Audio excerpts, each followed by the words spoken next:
Welcome back, ladies and gentlemen. I hope you enjoyed your lunch. Now please welcome AFA President and CEO, Lieutenant General Burt Field, to introduce our next speaker.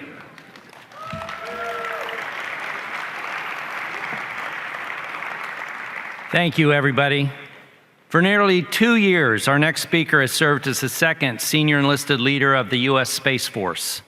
As Chief Master Sergeant of the Space Force, John Bentivegna, also known as B9, has embodied the Guardian spirit, leading the enlisted force with character, connection, commitment, and courage.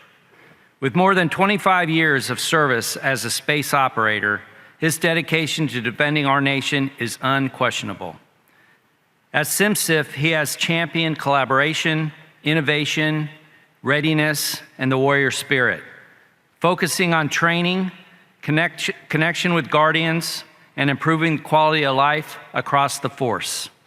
Ladies and gentlemen, it's an honor to introduce you to your Chief Master Sergeant of the Space Force, John Bentivegna.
All right. Well, good afternoon, everyone. Hopefully you had a good lunch and you didn't eat too much. I'll try to keep this exciting and keep you awake as we go through this. Hey, I'm glad to be back. I just want to say a warm thank you to AFA, General Field, General Scotts. Thank you so much for hosting and allowing us to have this environment where we can get together as members of the Department of the Air Force and be able to talk about the criticality of space superiority and air superiority. And for those of you online who are watching, welcome. I'm glad you had a chance to kind of dial in. You know, for all the things that AFA does, you know, it's not just the conferences that occur here. There's many other programs and initiatives that they do. I had the privilege on Sunday to do the final leg of the Monument to Monument ride, which helps support wounded warriors. It's the Wounded Airmen and Guardian program that AFA is a sponsor of. I had a chance to do that on Sunday. And if you had a chance to go onto the exhibit floor, I think there's an M2M booth where you can get some more information to sign up. It's an amazing event. And the reason I bring it up is because I want to highlight how important the initiative is to support our wounded warriors. But also, if you see me walk up here a little funny, it's because I'm a little sore from 73 miles on Sunday. So give me some grace, if you will. So we know that not everyone can be here. And I love coming to hear senior leaders talk. And I love engaging with Guardians on sidebar conversations, walking through the halls, down in the exhibit floor, where I get a chance to understand what exactly is happening at the tactical level. What are the Guardians hearing? What are they thinking about? What is the feedback they have for me? And I really value that in addition to everything else that this environment allows. But again, not everyone can be here. I mean, someone has to be at work securing our nation's interests in from or to space. So what we decided to do was reach out to some Guardians who are actually executing the mission, who couldn't be here, but I still value to understand what's on their mind, what do they want to talk about. Now, I have to tell you, I have not seen these videos yet. There's some video questions. Now, the team did prep me about some of the content of what the questions are, but I have not seen what the video is all about. So, General Saltzman, I trust my team. They said that they like me. So we'll see how this goes. But again, very much ready to get into this, and let's hear what Guardians have to talk about. So with that, let's roll the first question and see how this goes.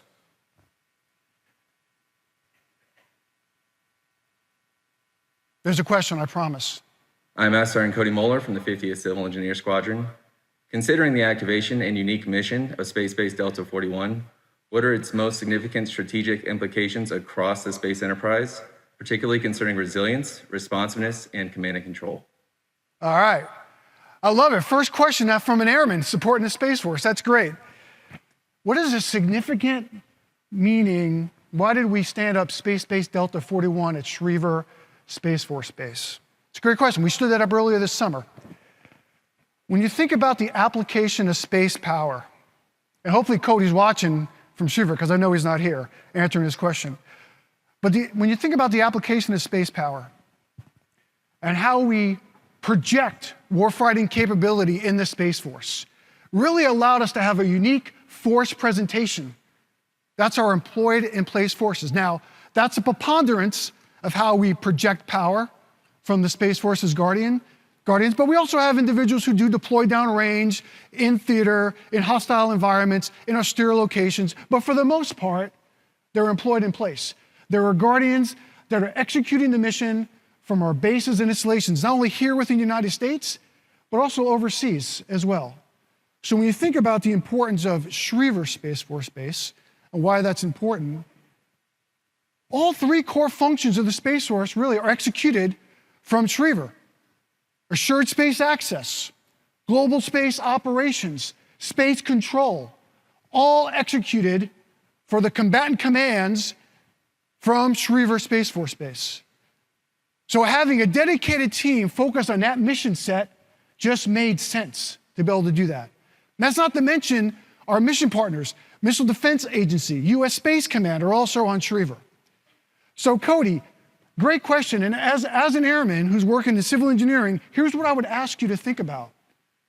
When you come to work every single day, you're not just maintaining facilities, you're not just working on the base and the installation, you are operating our power projection platforms. That's exactly what you're doing. All the airmen who support the Space Force are operating our power projection platforms. You know, yesterday the Secretary talked about readiness, and he talked about going to visit and see some F-15s that are on the flight line and looking to see, hey, parts weren't there, and what's the readiness of the fleet? And in the same breath, he says, but we also fight from our facilities and installations. That is so true for the Space Force, which is why that relationship, when General Saltzman said earlier today to General Alvin that thank you very much because of how we leverage and lean on our airmen and on the Air Force is so vitally important. So Cody, and for all the airmen that are out there, all the leaders, for your airmen, security forces, civil engineering, finance, medical, I don't care if you are an airman assigned to a Space Force base, when you go to work every day, you are helping us operate from a power projection platform. This is also the reason why I have Chief Sean Milligan, who is in the office. He's our senior enlisted airman advisor to me. We not only talk about making sure that airmen who are supporting the Space Force are taken care of and recognized, that's leadership stuff. We do that all the time. But it's discussions about, I asked Sean, hey, what's the deployment rate of security forces out of a squadron? What's the manning rate? How are we doing with talent management? What senior enlisted leaders are we bringing over to the Space Force? Because it's not just an assignment, it's these men and women who are allowing us to project space power from our bases, because that's exactly how we operate. So that's the significance of why Schriever Space Force Base became an independent Space Base Delta 41.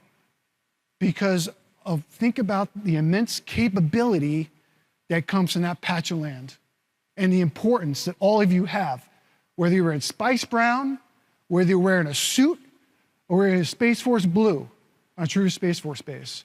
It's a power projection platform. Thank you very much for the question. I hope that kind of answers it. All right, next question, please.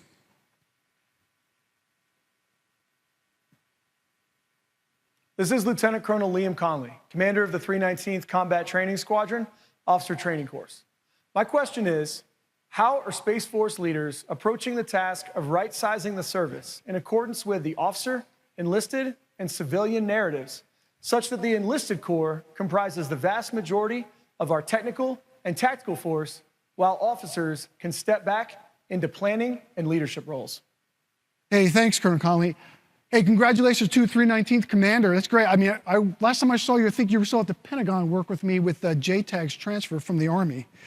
And congratulations, too, on the first graduating class. He's the 319th Commander of the Officer Training Course that just happened, I think, in August. So a lot of work, amazing work being done within STARCOM and the 319th.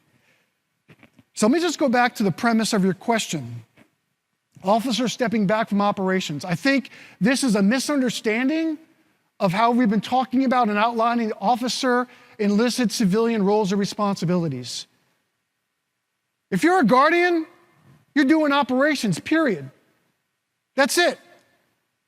When you look at the officer training course that I just talked about, officers are getting commissioned and they're going to learn cyber operations, intelligence operations, space operations, force modernization or acquisition. The reason it's guardianship first, because it's operator first. And if the example that General Saltzman talked about, when he showed the video this morning in the relationship between System Delta 81 and Mission Delta 4 for missile warning, did not project the fact that it's all about operations, then you're not listening to the conversation. We might have just missed that nuance, but there is no stepping back from operations for anyone who's a guardian, regardless of whether we're wearing a suit or wearing a uniform. So we lost the narrative in a little bit, sir. We got to make sure that we understand that. It's all vitally important. If you're an aggressor in STARCOM, man, that's operations. I went down to visit some of the SSE personnel down in Kirtland on the operations floor that they're doing. And if you don't have a mission area focused mind, a space-minded warfighter working in SSE, acquiring next-generation systems for space domain awareness or orbital warfare, we're never going to get to where we need to go. It's all about operations and mission area. There is no stepping back. Now, where I think maybe the nuance is in order to do the things we need to do as a service, and this year we're going to have, I think, about 10,400 guardians in the service. We're small, but man, we are mighty.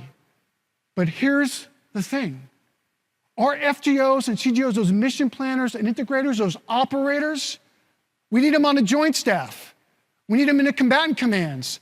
We need them in the service components. We need them in other agencies, our mission partners. So when we talked about how the enlisted were going to come in and kind of focus on operations, really what that meant was for our NCOs and our enlisted guardians, talk about the combat squadron, the combat crew, the combat detachment, with a lieutenant or a captain who's a crew commander, but how do we, as enlisted members, step up, execute those tactical operations, then that enables those mission planners, integrators, those officer operators to go off and do those other things that we need them to do. That is not enlisted guardian work, but is guardian work. So like I said, on the narrative, we might have lost it a little bit, but please don't misunderstand. If you're a guardian, you're an operator. Stop. That's exactly what we do. And we cannot bifurcate or separate operations from acquisition, from our institutional forces, our operational forces. It's all operations. It's just us getting the force structure correct so we can do all the things that we need to do as a service. But it's all ops. All right, next, I think I have one more question.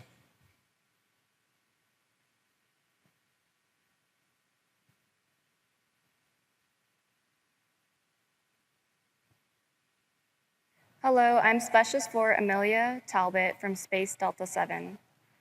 How is the Space Force designing its enlisted career paths to ensure technical expertise is equally valued and rewarded alongside traditional leadership progress, especially given our service's unique need for highly specialized skills? Man, I love it. I love it. Young specialist asking about career development, how to make sure she has the best guardian experience she possibly can have. That's exactly what I'm talking about. We talk about the talent that we're bringing into the service. That's amazing. So thank you very much for the question, and keep doing what you do and invest in yourself. Think about your future. So I think that there's maybe a misunderstanding, if you will, or a fallacy to think that we can separate tactical operations and being a subject matter expert and leadership. And here's what I mean by that. If you're coming into Space Force, you want to be a guardian, and you want to be really good at your job, and think that you will never have to interact with the human weapon system, you may be in the wrong job. Because every single day, it's about teamwork. It's about teamwork. And we need guardians who are subject matter experts. But we also need them to teach, to train, to mentor. That kind of falls into the leadership bucket. So there is no saying, I want to be a technical subject matter expert, I want to do operations, I don't want to lead. There is no such thing. We all lead at our levels. We all have influence over others. And that's what leadership is about. So there is no separation. Think about the guardian commitment. Team leader, team member. For both of those, you have to understand leadership and interact with the human weapon system. And so as we work through that, it's important to understand we cannot bifurcate them. Because we do need super smart, dedicated, who love executing the mission, the subject matter experts. But I also need you to be willing and able to pass on that knowledge, to lead a team through mission execution if you're on a combat crew. That's what it means to be a guardian as we go through that. So there is no kind of separation as we do that.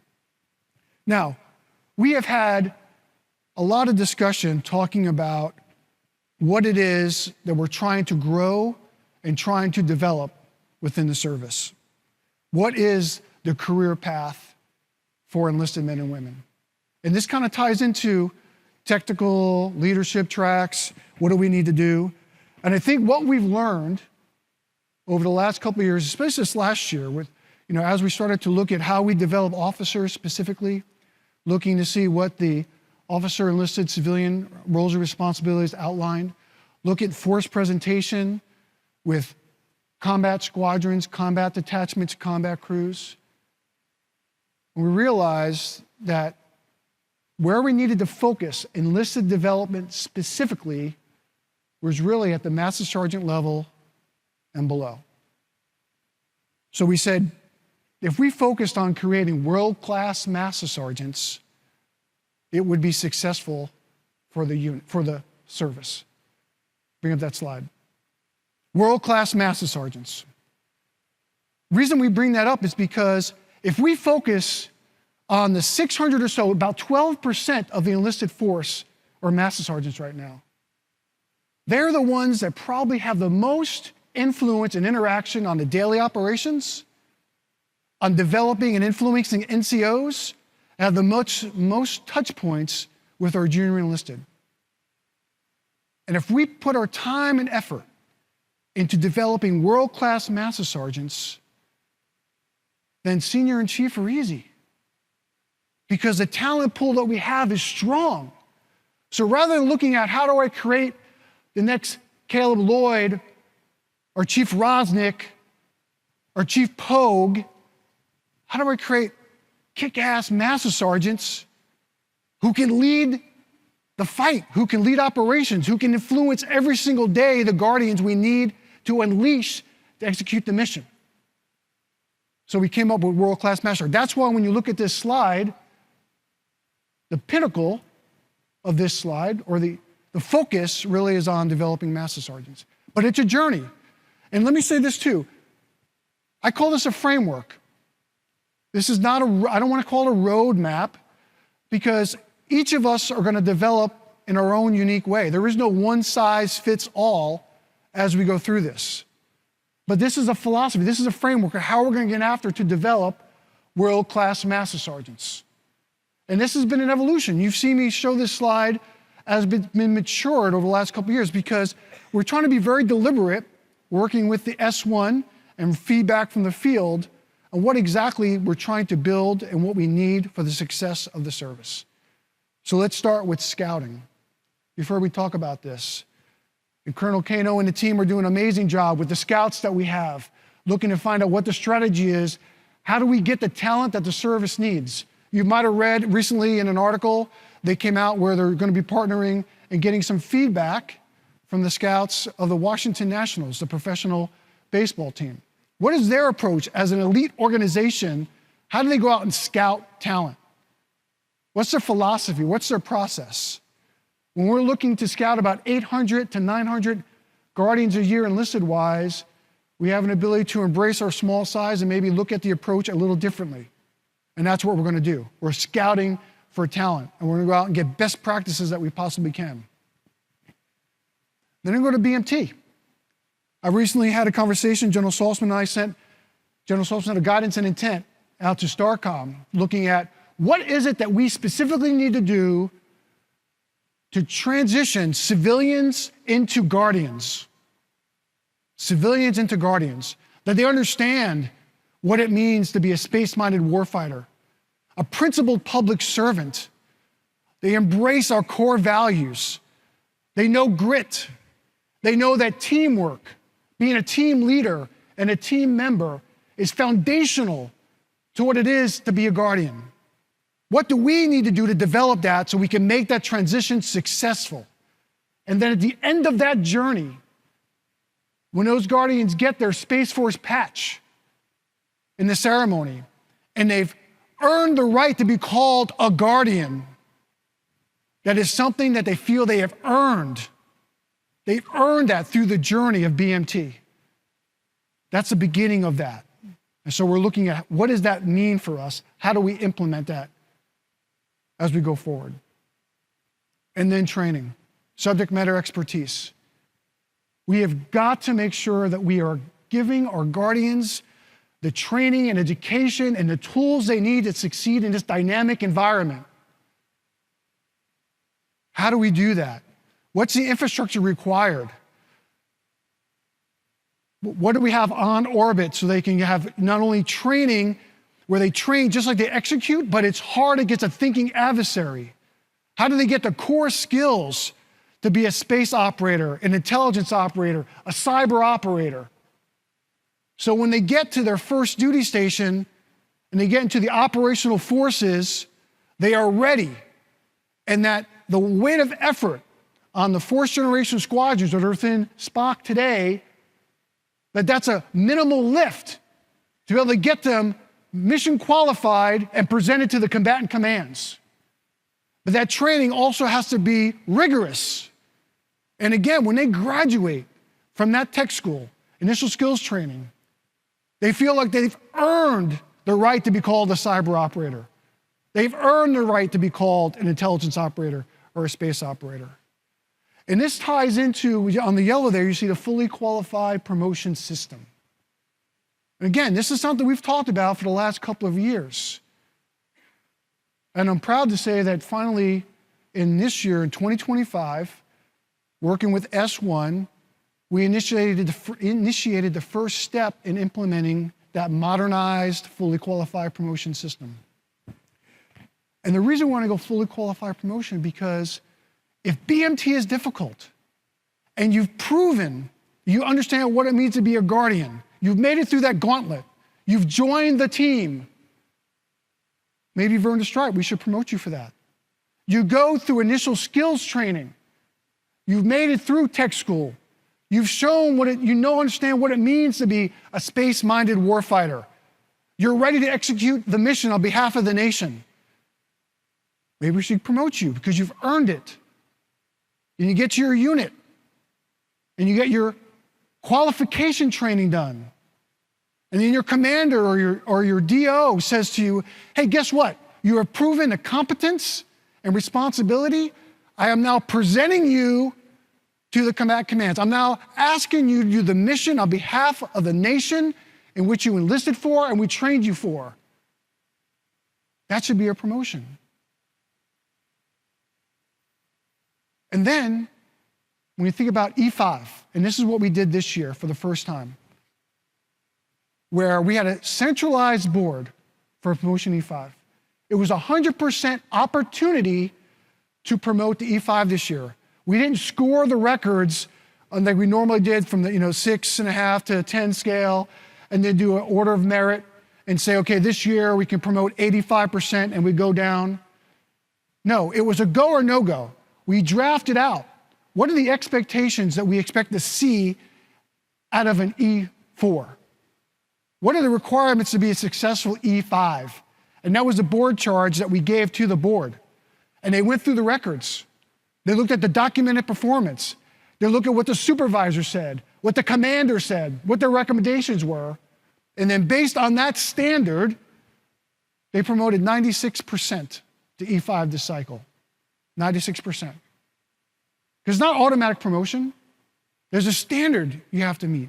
There's an expectation to be an E5. But rather than limit that, it was 100% opportunity. And we did that this year at a centralized board. Next year, we're going to take that same document, expectations, what do you expect out of an E4? What do we need out of an E5? And we're going to give that to commanders, command teams, and let them make that decision at their level. So this is the iteration, the journey that we're on for fully qualified promotion. And then when I talked about earlier for tech school, BMT, we become mission qualified and presented to the combatant command, that's coming soon. We're working through that. But the message is, from E1 through E5, Guardians will not be competing against Guardians for promotion. Guardians shouldn't be competing against the clock for promotion. They're competing against the standard. What is it that we need from them? They're proving themselves through training, through experience. They're accepting greater responsibility. We should reward them from that. And that's the model for fully qualified promotion you see on this slide. In the first year, I said we did it for the E5, 100% opportunity promotion, we promoted 96%. All right, so you're promoted E5, you're an E4, you're now promoted and you're CMR, combat mission ready, you're presented to the combatant command. What are the expectations? Tactical operations. This is where, when we talked about officer, enlisted, civilian roles and responsibilities, where end strength growth and where we need Guardians, enlisted Guardians specifically, is executing tactical operations.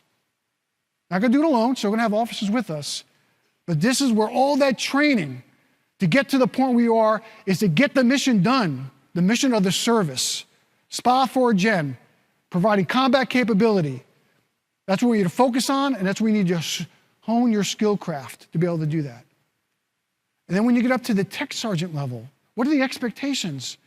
That you're a tactical leader, subject matter expert is what we need from you. We need our tech sergeants to be competent, where they can lead the crew, provide feedback, be an evaluator, be an instructor, be a tactician. That's the expectation, the model. And then we talk about master sergeants, operational leadership. And we say, master sergeant is where operational leadership, technical expertise, and influence collide. Or in the Space Force, we call it a conjunction.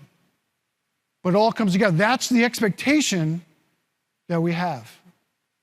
Because if we can get this right, if this is where we focus and make the investment, that the talent, the Guardians that we will have who make senior master sergeant, who make chief master sergeant, will be easy. Because that's where the focus and emphasis should be, on those master sergeants who are leading those tech sergeants, who are guiding our NCOs and our specialists. And that's where I think, after the analysis of what we've done, the direction that we want to go as a service. So, what's the call to action after all this?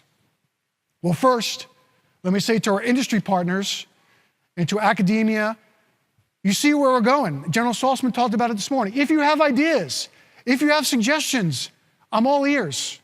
Help me build the cadre of enlisted warfighters that we need. What are the opportunities you maybe have in industry? We already have education with industry. We have other things, but what are the experiential opportunities or ideas that you have to help me build tactical leaders, operational leaders, subject matter experts across all of our core functions? Because we can't do it alone. Can't do it alone. To our tactical leaders, If you think that policy just coming out of the Pentagon is going to make that chart a reality, you're wrong. You're wrong. I need squadron commanders. I need flight commanders. I need supervisors to take an active role in the development of every single Guardian within the formation. It is your responsibility to make sure they understand this chart. They understand where they should be going. They understand talent management, what they should be doing next. When we get together as a centralized talent management board, for example, and we go through the 4 questions that we do with talent management boards, what has the Guardian done? What do we think the Guardian can do? What are the needs of the service? And what's in the best interest of that Guardian and their family? Those 4 questions should not only be asked at a central board at my level. Those are the things I need you to incorporate into your day-to-day mentoring and feedback to make sure that Guardians are on the right path, that what's their unique journey within that framework that benefits them, benefits the Space Force, benefits the nation and their families. This is a unity of effort to build the future that we all know that we need. So my ask, my challenge to you is, help me with that. Embrace that opportunity, embrace that responsibility, and make sure that every single Guardian knows what their experience should be like. Provide them mentorship, provide them feedback, be honest with them. Make sure they understand that the journey, the experience they have is driven by their actions. What are they interested in? What are they good at? What does a service need? It cannot come from the Pentagon and from policy alone. We need tactical level leadership engagement. So with that, I want to again thank AFA, thank General Burt, General Scotts, thank you so much. I appreciate it. Semper Supra, and this is the way. Thank you.